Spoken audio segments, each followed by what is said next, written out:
Kami yang tinggal di daerah Mandala sana. Daerah Mandala itu terkenal dengan yang namanya narkoba. Ya, terkenal juga yang namanya pencurian, kasus pencurian. Hampir setiap hari masyarakat yang ada di sekitar yang ada di sana Bapak Ibu kehilangan sepeda motor dan lain sebagainya. Ini dunia yang sedang kita hadapi. Ini dunia yang sedang diperhadapkan kepada remaja pemuda. Ketika temanmu mengajak engkau minuman-minuman keras, mabuk-mabukan, lupa semuanya, lupa kepada orang tua, lupa kepada keluarga, bahkan juga lupa kepada dirinya sendiri. Hati-hati, ya. Pilihan hari ini menentukan perjalanan kehidupanmu. Ketika engkau pilih salah, maka Bapak Ibu Saudara yang dikasihi Tuhan Yesus Kristus, kesalahan itu akan terus menuntun kehidupan.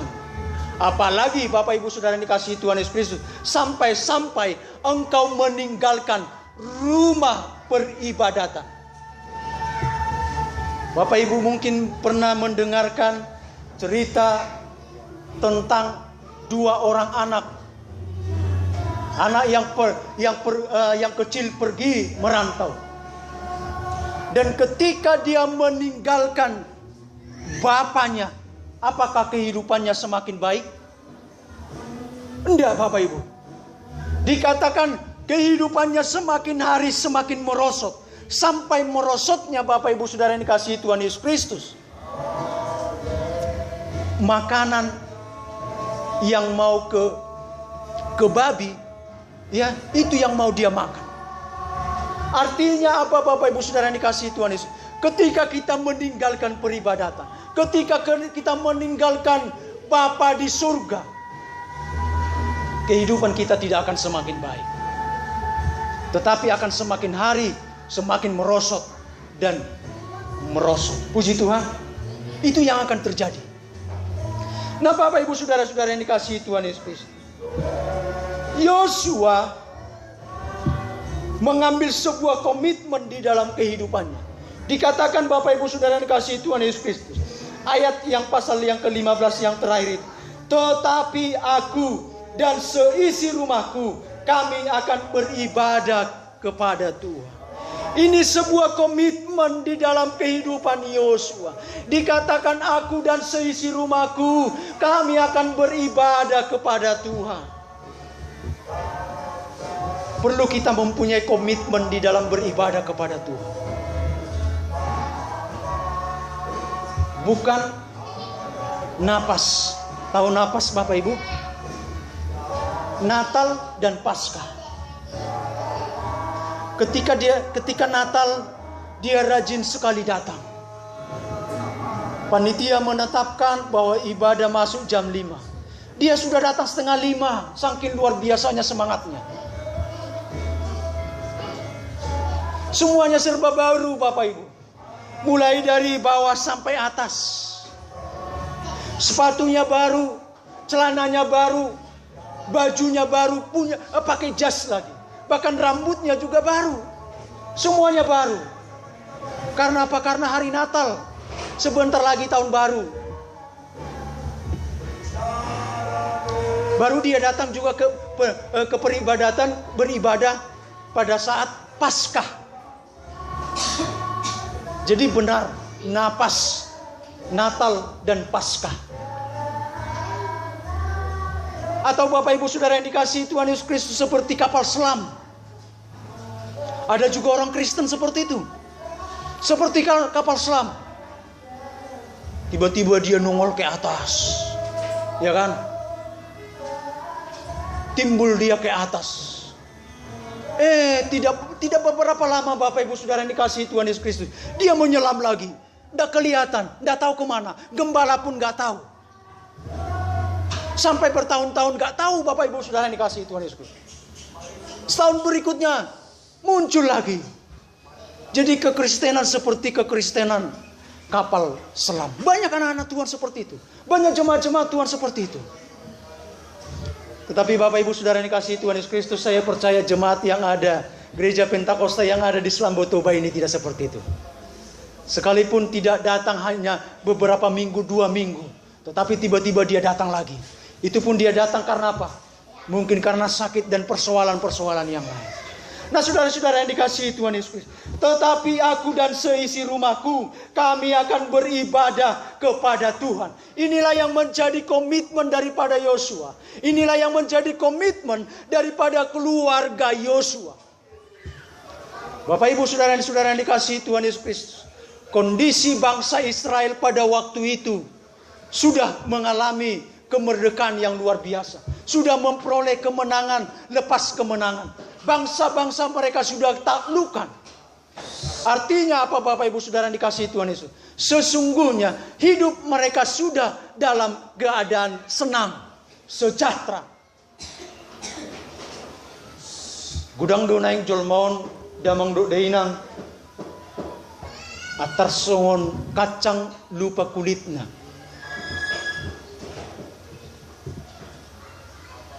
Ditikkin na yung mga luli karejo imana.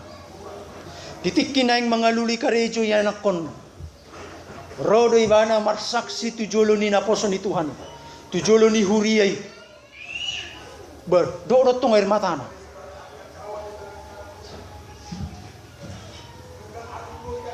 Posroan yang betuan itong gembalay kan mang na pendetay. Itamiyak ko na tong nasa dapo karejo yanakon na. Dung dapat karejo damang dodaina. Dakyabe ro. Ini yang disebut dengan kacang lupa akan kulitnya. Padahal rodo ibana tujolo ni naposo ni Tuhani. Rodo ibana tuhuria ni Tuhani. Rodo ibana mangido tu Tuhani. Asa dileo perkarejuan tu. Tu ibana mang na tu yanak konay. Alay dung karejo imana lupa tong imana. Gudang do ita songoni damang do daina. Tetapi Yosua tidak mempunyai komitmen seperti itu. Dia tetap berkomitmen. Komitmen Yosua. Kami pun akan beribadah kepada Tuhan. Harusnya Bapak Ibu saudara-saudara yang dikasihi Tuhan Yesus Kristus. Inilah yang menjadi komitmen kita. Di dalam kita memuji, di dalam kita beribadah kepada Tuhan. Komitmen kita tidak seperti orang-orang yang saya katakan tadi. Kacang lupa akan kulitnya. Tidak Bapak Ibu Saudara yang dikasihi Tuhan. Artinya apa? Sekalipun kita berhasil, sekalipun kita di dalam kesusahan, kita tetap mempunyai komitmen di dalam beribadah kepada Tuhan. Puji Tuhan. Adong dotong damang do dainang. Mula nakaninga ditiki berhasil di mana berkomitmen kepada Tuhan. Ditiki berhasil di mana damang do dainang. Alay adong musi do jolma damang do dainang. Ditiki hasusani bana. Justru di sido ditinggal ni mana. Permingguan. Justru di sido ditinggal ni mana. Di bata Jehovah. Na mga leon keberhasilan di mana? Ay sungunod do hape Kristino non matsaya sit. Semakin sit iba, semakin roa ke pengujulo ni. Semakin sit iba, semakin dang di parroa keluarga. Semakin setia iba, semakin dang di parroa nambamba tuan ni. Semakin setia iba, semakin dang di parroahon gembala sidangi. Amang pendeta itu. Porsuk nai.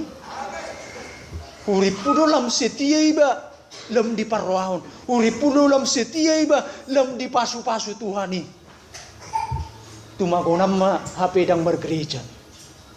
Banyak juga seperti itu Bapak Ibu. Ketika diperhadapkan kepada sebuah persoalan, dia meninggalkan Tuhan. Harusnya kan semakin kita semakin digencet, semakin persoalan-persoalan hidup datang, harusnya kita kan semakin sungguh-sungguh datang kepada Tuhan. Itu nasi wajarnya kan. Apa yang mau lu si saudara-saudara dangsong ini. Nah Bapak Ibu saudara-saudara yang dikasihi Tuhan Yesus Kristus. Komitmen daripada Yosua ini ternyata diikuti oleh bangsa Israel. Itu sebabnya di dalam ayatnya yang ke-18 dikatakan di bagian yang terakhir ini, kami pun akan beribadah kepada Tuhan, sebab Dialah Allah kita. Puji Tuhan. Artinya Bapak Ibu Saudara yang dikasihi Tuhan Yesus Kristus, komitmen tidak hanya bagian daripada Yosua sebagai seorang pemimpin, tetapi juga Bapak Ibu Saudara yang dikasihi Tuhan Yesus Kristus, bangsa Israel juga ikut mempunyai komitmen. Artinya apa Bapak Ibu Saudara yang dikasihi Tuhan Yesus Kristus? Yosua sebagai seorang pemimpin berkomitmen kepada Tuhan. Bangsa Israel sebagai yang dipimpin oleh Yosua tetap juga mempunyai komitmen kepada Tuhan untuk beribadah. Jadi tidak ada gunanya Bapak Ibu Saudara yang dikasihi Tuhan Yesus Kristus, kalau hanya para pemimpin-pemimpin yang berkomitmen untuk beribadah kepada Tuhan, tetapi yang dipimpinnya tidak berkomitmen.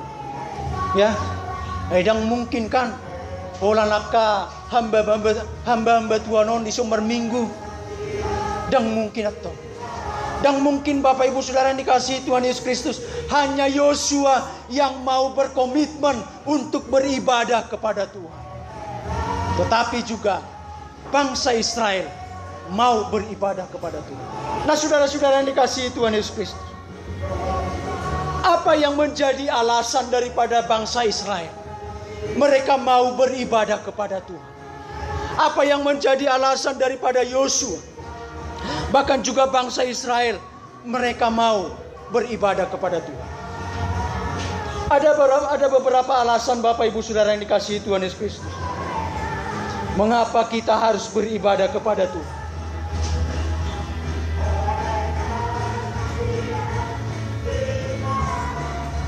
Yang pertama Bapak Ibu Saudara yang dikasihi Tuhan Yesus Kristus, dikatakan di dalam ayatnya yang ke-17. Coba kita sama-sama perhatikan kembali. Sebab Tuhan Allah kita, Dialah yang telah menuntun kita. Yang pertama Bapak Ibu Saudara yang dikasihi Tuhan Yesus Kristus, mengapa bangsa Israel memilih beribadah kepada Tuhan? Yang pertama, karena mereka sadar bahwa perjalanan kehidupan mereka adalah tuntunan Tuhan. Puji Tuhan, Allah yang menuntun hidup mereka. Kenapa bangsa Israel bisa keluar dari tanah Mesir, dari tanah perbudakan? Sesungguhnya Bapak Ibu Saudara yang dikasihi Tuhan Yesus Kristus, kalau bukan Allah yang menuntun mereka, maka Bapak Ibu Saudara yang dikasihi Tuhan Yesus Kristus, itu sesuatu hal yang mustahil. Tetapi oleh karena Allah yang menuntun hidup mereka, mereka bisa keluar dari tanah perbudakan itu, yaitu tanah Mesir.